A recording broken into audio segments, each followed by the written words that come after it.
What's going on, America? This is Kevin from Kevin's Corner, where I try to make sense out of nonsense.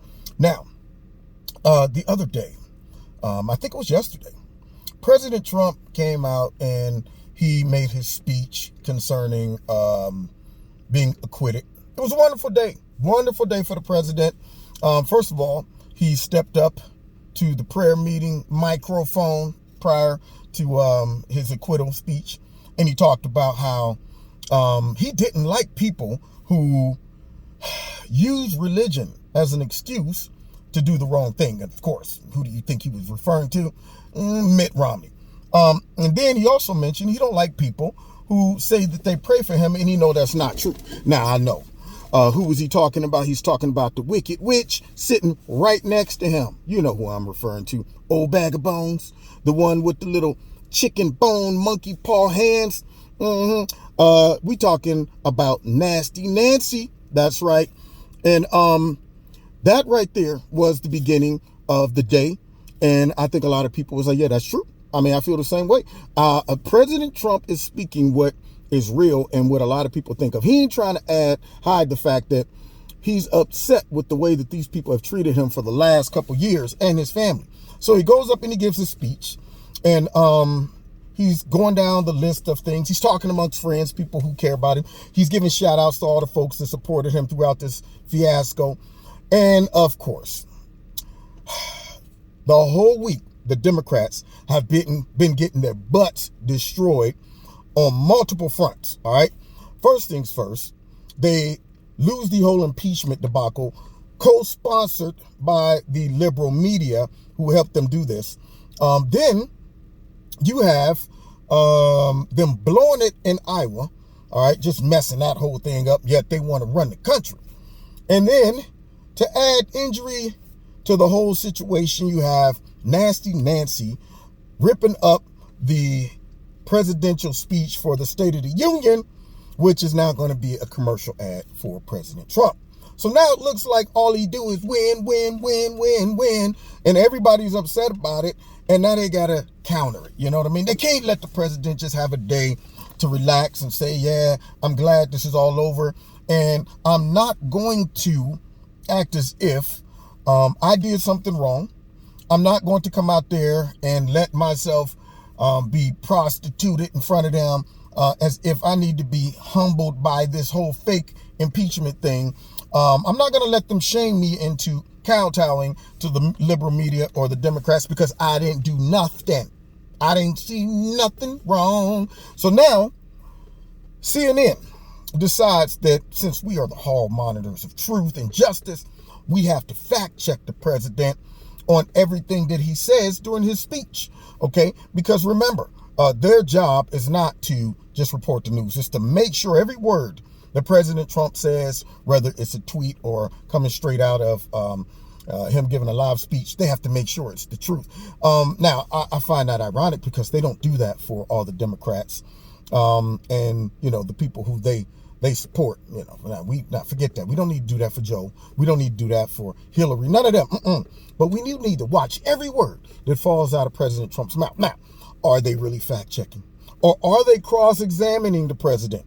Are they putting him on trial every time and bringing in people that will support a narrative that they're trying to push and undermine the president so he doesn't walk away with a complete victory? Somehow they got to convince their audiences that President Trump really didn't win, because even if all of these things went well, we're going to highlight the fact that he's a liar. We're CNN and we know the truth. We speak nothing but truth. So let's listen to them as they brought in some dude that supposedly has been fact-checking the president. With the facts, Caitlin, I appreciate that. Daniel, to you, a couple of questions. Yeah. You know, you were busy fact-checking a lot of the president's claims there when he was speaking. Let's just start with President Trump calling James Comey a leaker. Here he was. Hey, Chuck Grassley, he's looking at Comey. Well, you tell me, what did you say? Now, he wasn't being rough. That was just the way he talked. And that was when Comey, I think that was when Comey announced that he was leaking, lying, and everything else, right? He choked. So, Daniel, what's the truth? What Trump said is the opposite of what happened. At the Senate Judiciary Committee hearing in 2017, Grassley asked Comey in various ways if he was leaking information to the media, if he was authorizing leaks, and Comey just kept saying no. And so whatever you think of Comey, this was not an event where Comey made any kind of dramatic admission. Trump is just making this up. Okay, so little Daniel here with his little mohawk or whatever he got on top of his head, gentle looking dude. This dude decides that he's going to fact check him and say, no, that's not what happened. Now, if you go back to, first of all, when Trump was talking, he's talking amongst friends and, you know, he's referencing something without saying, I'm going to read the transcript, but he's referencing something. He says, I think it was when he did this or that. But I went back and I watched it. Now, Comey was emphatic about certain questions at first. No. But then when he started asking him things like, did any information get declassified and leaked to the media, or did you authorize any of that? Then all of a sudden he goes from a definite no to not to my knowledge. Now, that not to my knowledge is letting you know that I probably did. So therefore, if you bring it up later and hold me accountable, I'll say, I just said not to my knowledge. I didn't say no or yes. Maybe I just forgot. Yeah, not to my knowledge.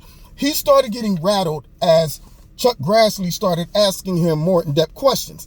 Then later on, you found out that Comey did lie right there with Chuck Grassley, because we find that his second-hand man, not Strzok, but the other dude, I forget it, McCabe, Andy McCabe, said that Comey was very aware of him leaking that information. So Comey did lie, and Comey was ruffled throughout that process, and Chuck Grassley ruffled his feathers and caused him to lie right there on the scene, but not Daniel. Daniel is trying to make it seem like Trump was saying right there, Comey was like, all right, you got me, my hands are up, I lied. No, Comey lied, and we found out later, but he's trying to make it seem like Trump is saying that Comey confessed to lying. So now you see what they're doing? Play on words. This is how they get their audience to buy into the fact that Trump made 17,000 lies, according to CNN, the non-biased news station, just trying to find truth. What they do is they take truth and mix it with lies, just like Diablos, just like the devil. Let's continue with the next statement. And another one, Daniel, there was this claim where he compared Hunter Biden to his own children. Okay. They think that's okay. Because if it is Ivanka in the audience? Is Ivanka? Yeah, she's there. Boy, my kids could make a fortune. They could make a fortune. It's corrupt. It is corrupt. Daniel? Trump's kids are making money right now during Trump's presidency. Ivanka, Eric, Don Jr. are all involved in various international business ventures in which, of course, the name Trump is often a benefit. Now, I know Don Jr. has argued that their actions are distinct from those of Hunter Biden, because his claim was that we were already international business people before his presidency, whereas Hunter Biden just took advantage of his father's vice presidency. Whatever you think of that, in Trump's accusations about Hunter, he reliably omits any mention of his own kids making money internationally while operating. Here's Nathan, okay? Nathan is omitting the whole front end of that conversation that Trump was having amongst friends, where he was talking about how Joe Biden being over the Ukrainian, I guess, corruption thing allowed his son to come over and work for a corrupt company making all of that money. Now, what he's not saying is that Trump is addressing the corruption, okay, the suspicion surrounding that whole situation. All right, meaning it looks so suspicious, and therefore, if his son's making all of that money with no skills, no knowledge of that, don't speak the language, didn't have that relationship until Joe Biden became vice president and over that area, along with several other countries, that the same thing happened, doesn't look suspicious. And if his kids would have had the same scenario happen, they will be all over them. But that's a total different situation, because his kids actually have experience, knowledge, and a historical past of working in these other countries and making money. It's a totally different scenario. He's trying to make it seem like these are two of the same situations here, and Trump just dropped that information, left it out. Trump is saying, if my kids would have did the same thing that Hunter Biden did, if it was the exact same scenario, then it would have been a problem. He's trying to make it seem like Trump was just excluding the fact that his kids is doing the same thing and nobody's saying nothing. It's totally different scenario. All right, let's continue. For the name Trump. Here's another one. This claim, Daniel, about Lieutenant Colonel Alexander Vindman. Watch this. Okay. But Lieutenant Colonel Vindman and his twin brother, right? We had some people that really amazing, but we did everything. We said, what's wrong with it? Well, they didn't add this word or that. It didn't matter. I said, add it. They're probably wrong, but add it. Okay. What's the fact check, Daniel, on that claim? Where? What is it then? That is not what happened. So Alexander Vindman testified that there were a couple of, he said, substantive things that were missing from that rough transcript Trump released of the call with Zelensky in July. And Zelensky testified that they did not add those things. One was a mention of the company Burisma, the Ukrainian natural gas company, and one was a mention in which Trump allegedly said there are recordings of something related to Joe Biden. Now, Vindman did testify that he didn't think there was anything nefarious, anything really bad. He said it was not that big a deal that those things were not added. But Trump is simply wrong when he said add it and that they were added. Okay, so now once again, this man is just throwing out a statement without giving any context. Now, you have to understand, he starts off by saying it was a rough draft, okay?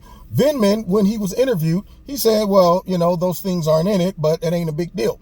Now, he didn't say that Trump said add them and then they were added or they weren't added. Trump just was simply saying that I told him add it. Add it. It ain't gonna make a big difference if people are complaining about that. Add it. This man isn't following up on whether they were added, not added, or if they would have made a difference when it came down to Vindman's testimony. Did they get added after Vindman's initial testimony? What phase did this all take place? He leaves all that context out purposefully, okay? So he does that so that he can convince his audience that Trump is just full-blown making it up and lying. Let's continue. Last one. And then lastly, the false statement about Ukraine. Here was the president. Here we go. Find out what the hell's going on. And I told that to all of my people, OMB. I asked that question. How much is Germany paying? Why isn't Germany paying? Good question. Why is the United States always the sucker? Yeah. Because we're a bunch of suckers. But that's turning around fast. okay, here we go. Daniel, what's the truth here? What's the truth? It's just not true that European countries did not provide aid to Ukraine, or that, as Trump has repeatedly said, the United States was the only country providing aid. In fact, according to the OECD, Europe was the biggest contributor of aid to Ukraine in the aftermath of Russia's invasion in 2014. Now, on military aid in particular, the U.S. has provided more, but in terms of the entire package of aid, the EU has provided $16 billion worth of grants and loans to Ukraine since that annexation of Crimea in 2014. So this is a repeated claim from Trump, and there's no basis for it whatsoever. Now, I just sat here and listened to this man lie because I've heard Trump many, many times say that why is America paying way more than everybody else? Why aren't they paying their fair share? He's not saying that no other country gives at all. He's saying they're not paying their fair share. And then this guy references something back in 2014 before Trump was even there. Trump is not saying that other countries don't pay anything at all. He's saying in comparison, the percentage of their amount that they pay is way off compared to the United States. They need to put in more. Same thing with them paying in when it comes down to the UN. You know, all right, why is America always putting in the most money, or why are these countries paying for us to protect them, but they're not paying a fair share? They're not paying enough. He's not saying that they're not paying anything at all. He's saying that they're not paying their fair share or the amount that he thinks they should be paying. This man makes it seem like Trump is saying that we're the only ones paying at all and nobody else is paying. Once again, I need to fact check CNN, see, because their motives are crooked. They're supposed to be fact checking and they're out there cross-examining. They're out there embellishing. They're out there selectively picking things and leaving other information out. They're out there spreading truth with lies, and they're out there trying to paint negative narratives by leaving and excluding information to make the whole picture clear. But we all know that because they're fake news. They're CNN. They couldn't let a whole week go by with President Trump smacking them around along with the Democrats without trying to come up with some more stuff. Therefore, they can go ahead and throw these statements in with their whole assessment of Trump lied 10,000 times according to us. Of course, according to you guys, because now we see the tactics they use to come up with these statements of him lying 1 billion times. Of course, he's lying 1 billion times, according to you guys, who are the founders of lies, okay? The truth ain't in them at all. All right, so you've been listening to Kevin and Kevin's Corner. I couldn't let that slide. I had to check Nathaniel here, and of course, Katie, whoever this is with CNN. After I saw it and watched it, I said, you got to be kidding me. And somebody who never gets another viewpoint or hear what's going on other channels, or don't go back and read the whole transcript or look at the whole thing. People who don't know that, they just say, I'm going to take it for face value, because why would CNN lie to us like that? They're a news channel. They're supposed to be looking out for us, right? Anyway, you've been listening to Kevin and Kevin's Corner. Don't forget to hit like, share, subscribe, and the notification button. Find me on Facebook, Twitter, YouTube, and when you hit like and you hit the notification button, make sure notifications are set for all. Make sure that you are still subscribed. Check out Extreme Tees. Put my name in the promo code Kevin. You'll get a 20% discount. And if you want to donate to Kevin and Kevin's Corner, feel free. There's a link in the bottom of the video to do that. And what else? Let's see. Yeah. Find me and follow me on Facebook, Twitter, and Instagram. All right. God bless. See you next time in Kevin's Corner.